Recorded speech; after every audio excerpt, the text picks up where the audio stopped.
Bem, pessoal, eu queria dar uma pequena aula sobre um autor, que é um autor que é muito importante no século XX.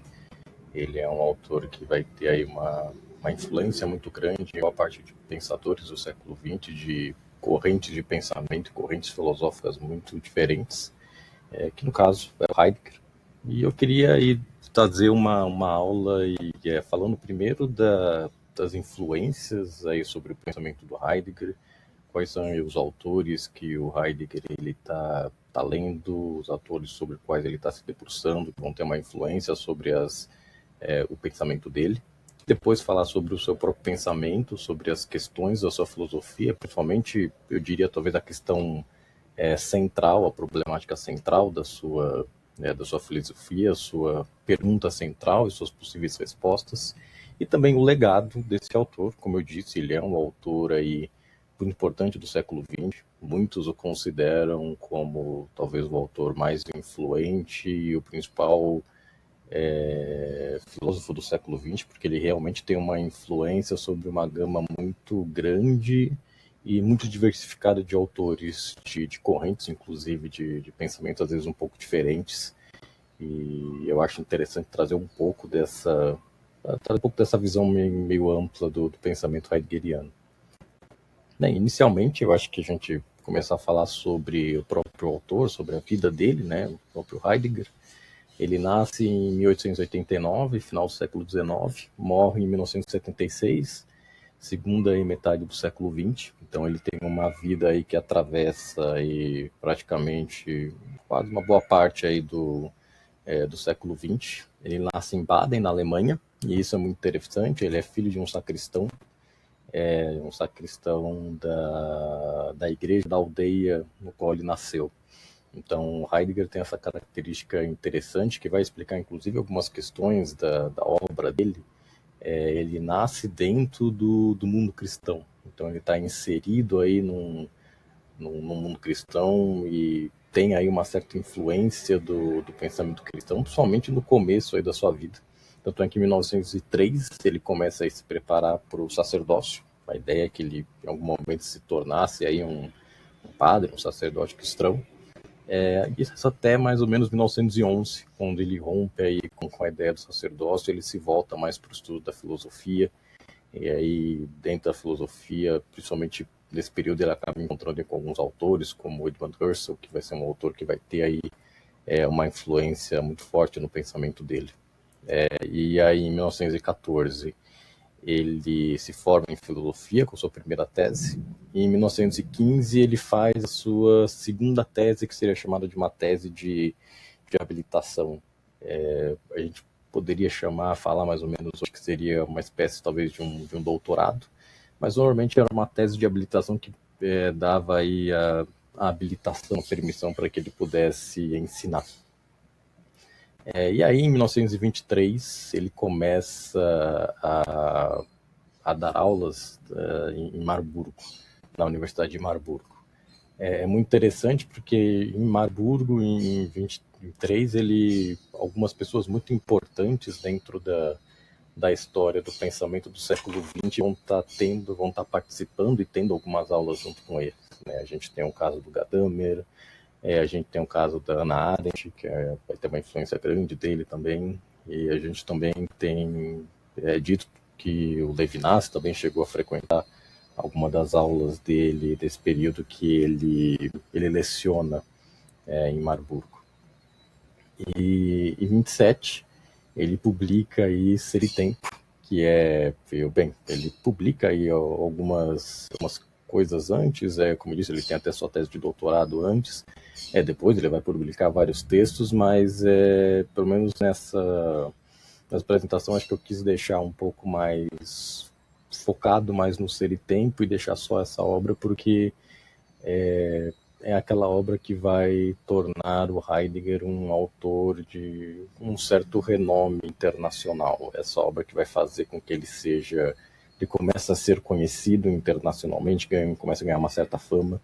Em Ser e Tempo também, eu acho que a gente pode dizer que a gente tem aí talvez uma problemática, talvez a mais central da sua obra, né? Por mais que é importante também falar, quem estuda Heidegger mais profundamente, normalmente tende a separar o pensamento do Heidegger em dois períodos. Ele tem um período que é o primeiro período, que é o período que engloba ser e tempo, e ele tem um segundo período que é chamado de período da viagem, no qual algumas questões na obra dele vão estar mudando, mas também, de certa forma, normalmente quem estuda mais profundamente Heidegger vai dizer que a, as questões de ser e tempo continuam lá, elas continuam lá dentro desse segundo período, que é o período da viragem da obra do Heidegger. Então, Ser e Tempo é a sua obra mais importante, a sua obra mais influente, vai influenciar uma grande quantidade de pensadores, de filósofos no século XX. E, mais uma vez, é a obra que vai tornar Heidegger pessoalmente famoso. Em 28, ele vai começar a lecionar na Faculdade de Freiburg, e ele começa a lecionar depois da aposentadoria do Edmund Husserl. É interessante também dizer que um pouco antes de ele começar a lecionar em Marburgo, ele também já tinha dado algumas aulas na verdade, alguns cursos livres na Faculdade de Freiburg. Inclusive, nesse período, ele chegou a ser assistente do Edmund Husserl. Ele conhece um pouco da história do Heidegger e da filosofia do Heidegger, sabe que Husserl é um autor que tem uma influência grande aí dentro da obra dele. Depois a gente vai se fixar um pouco mais nessa parte, quando a gente falar aí dos pensadores que influenciaram bastante o pensamento do Heidegger. Em 1933, ele se torna reitor dessa faculdade, da Faculdade de Freiburg, e ao mesmo tempo também em 1933 você tem aí um momento um pouco complicado da vida do Heidegger, polêmico, que acaba sendo muito estudado, muito comentado, que é o começo do seu envolvimento aí com o nazismo. Ele se filia ao Partido Nazista em 1933, e esse momento da vida do Heidegger é realmente um momento um pouco complicado, um pouco polêmico. Vão ter aí autores que vão fazer diferentes, talvez, interpretações sobre esse período. Vão ter autores que vão dizer que, por exemplo, ele se filiou ao Partido Nazista, mas por digamos que um certo oportunismo, via aí na filiação do Partido Nazista, e nessa época o nazismo já estava em ascensão na Alemanha, uma oportunidade de ascensão dentro aí dos meios acadêmicos, tanto é que em 1933 ele se torna reitor.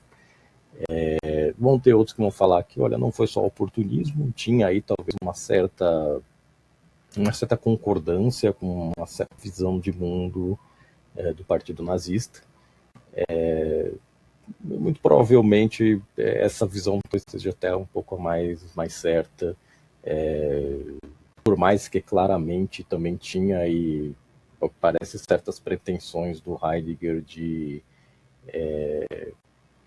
ter uma certa ascensão através da sua filiação ao Partido Nazista. Tanto é que ele queria se colocar como um filósofo do nazismo. Isso acaba não dando muito certo. Os dirigentes do Partido Nazista, as figuras mais chaves, vão achar o pensamento dele, a filosofia dele muito abstrata, às vezes muito complexa. Realmente, às vezes ela é mesmo, e acharam que não era não era talvez o melhor filósofo para ser aí o filósofo do movimento político. Mas ele tem aí uma certa coadunação com o movimento nazista por um período aí razoável. Ele, depois de alguns anos, ele acaba deixando de ser reitor da Faculdade de Freiburg, mas ele continua ensinando aí por um tempo grande aí na Faculdade de Freiburg. E toda a questão do seu envolvimento com o nazismo coloca uma questão muito complicada, talvez muito complexa, para aquele que seria a visão da sua obra no pós-guerra. Porque num período mais imediato, após o nazismo, o Heidegger, obviamente, acaba sendo identificado como um filósofo que compactuou com o nazismo, um filósofo que se filiou ao Partido Nazista, teve uma certa ascensão acadêmica, inclusive durante o período do nazismo. E isso, obviamente, mancha um pouco sua obra, e isso também faz com que sua obra muitas vezes não fosse tão lida. Mas você, ao mesmo tempo, nesse período do pós-guerra, em pouco tempo, a obra dele vai começar a passar por um certo período de reabilitação. Nesse processo de reabilitação, talvez uma das figuras chaves mais importantes tenha sido Jean Paul Sartre. Sartre, que é um filósofo existencialista francês, ele é um fenomenólogo francês também. Ele lia Heidegger e ele, apesar do envolvimento do Heidegger com o nazismo e obviamente das questões complicadas que isso traz, ele, através da leitura de Heidegger, via na obra heideggeriana uma riqueza muito grande, uma certa complexidade interessante, uma certa profundidade que tornava ela ainda, apesar das manchas do autor, né, devido à vida pessoal do autor, tornava ainda a obra dele muito interessante, muito rica. E Sartre, ele, de certa forma, realiza um certo movimento de reabilitação do pensamento heideggeriano. E é muito interessante porque se a gente vai pegar o período pós-guerra, por exemplo, na França, Heidegger ele é um dos grandes, um dos autores mais lidos na França, né? Você tem um período aí do pós-guerra que diziam que na França se liam uns 4 grandes Hs, que era Hegel, Husserl e Heidegger, né? Então, digamos que o processo de reabilitação pelo qual o Sartre ele luta para a obra do Heidegger, ele funciona. E Heidegger volta a ser um filósofo muito influente e vai ter uma influência aí para todo o resto do século XX, vai influenciar uma grande quantidade aí de autores, de pensadores no século XX, mesmo que esses autores nunca tenham escondido a questão do autor, né, a questão do filósofo que se envolveu com o nazismo. E é muito interessante, eu acho que isso até serve para a gente visualizar, mais uma vez, a profundidade e a riqueza da obra do Heidegger. Sartre, por exemplo, é um autor que era militante do Partido Comunista, ele era marxista, né? Ele, obviamente, é alguém que estava completamente distante de qualquer possibilidade de filiação ou de concordância com o nazismo. E se a gente vê outros leitores de Heidegger do século XX que também vão estar achando a obra dele muito interessante, vão ter uma influência grande do Heidegger, também são pensadores que, do ponto de vista de espectro político, vão estar de um espectro político completamente diferente daquilo que a gente chamaria daquilo que seria o nazismo, né? Então, assim, mais uma vez, eu acho que isso talvez demonstre um pouco a profundidade e a riqueza da obra do Heidegger, apesar das questões muito complicadas do autor, ela é uma obra que consegue ser lida, consegue ser pensada, reinterpretada e apropriada por pessoas que estão, por exemplo, num espectro político completamente diferente daquilo que foi aí os envolvimentos da vida desse autor. Então é uma obra realmente muito interessante. Bem, agora acho que falando um pouquinho das influências do Heidegger, como a ideia aqui é falar um pouco talvez dos pensadores e das correntes que tiveram uma certa influência no pensamento do Heidegger, para o Heidegger pensar as principais questões, as principais problemáticas da sua filosofia. Inicialmente, eu acho que é importante dizer que o Heidegger ele se coloca dentro da tradição filosófica e da contemporaneidade, dentro de uma determinada corrente, de uma determinada linha de pensamento. Colocar os pensadores nessas caixas às vezes nem sempre é tão fácil, sempre tem alguma coisa do pensador que escapa dessas caixas, mas ao mesmo tempo acho que ajuda a gente, de um ponto de vista didático, ter um certo entendimento do autor. E o Heidegger ele vai estar dentro de uma tradição que seria uma tradição tanto fenomenológica como uma tradição existencial. E bem, falando um pouco do existencialismo, eu acho que inicialmente é interessante a gente trazer um autor que não é necessariamente um autor existencialista. Quando a gente estuda filosofia, ele não é quadrado, colocado dentro do existencialismo, mas ele muitas vezes é visto como uma espécie de proto-existencialista. Existem questões do seu pensamento aí que são questões que depois vão ser muito pensadas novamente, muito reapropriadas pelo existencialismo. E eu acho que esse primeiro autor que a gente traz, que é um proto-existencialista, a gente poderia dizer é o Nietzsche. Nietzsche é um autor, primeiro que ele tem uma influência muito grande no Heidegger. Heidegger vai ser um autor que vai estar lendo muito Nietzsche. Então, a influência do pensamento do Nietzsche no Heidegger é marcante. E como eu disse, a gente pode considerar algumas das questões, algumas das problemáticas que o Nietzsche está trazendo, como problemáticas que seriam proto-existencialistas, seriam quase um neo-existencialismo. Quando o Nietzsche, por exemplo, ele vai se colocar como um crítico do niilismo, né? Quando ele vai afirmar, por exemplo, Deus está morto e assim os valores tradicionais estão mortos, não há um nada que fica, um vazio. Nietzsche não é um autor que vai ser niilista no sentido de aceitar esse nada e de mergulhar nesse nada, né? Nietzsche ele propõe, ok, a partir desse nada se deve criar novos valores. O que o Nietzsche vai propor é um homem que consiga, a partir desse nada, criar novos valores e viver por esses novos valores, valores que seriam afirmativos da vida. Né? Esse homem é aquilo que o Nietzsche ele vai chamar na obra dele de o super-homem ou o Ubermensch. Né?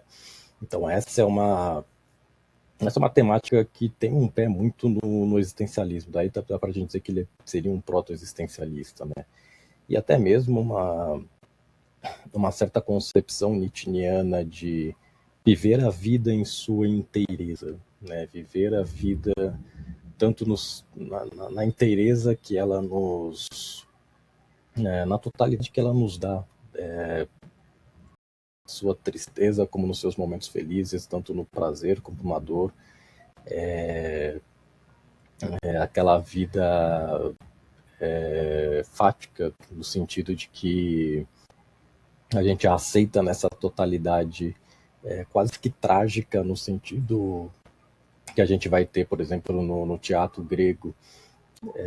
Essa aceitação da vida como uma totalidade também é algo que a gente poderia dizer que tem um pé forte também no existencialismo, né? Então, por mais que ele não seja um autor existencialista, eu acho que ele traz questões que são questões muito próximas daquilo que pouco tempo depois vai começar a ser o existencialismo e das questões existencialistas per se. Né?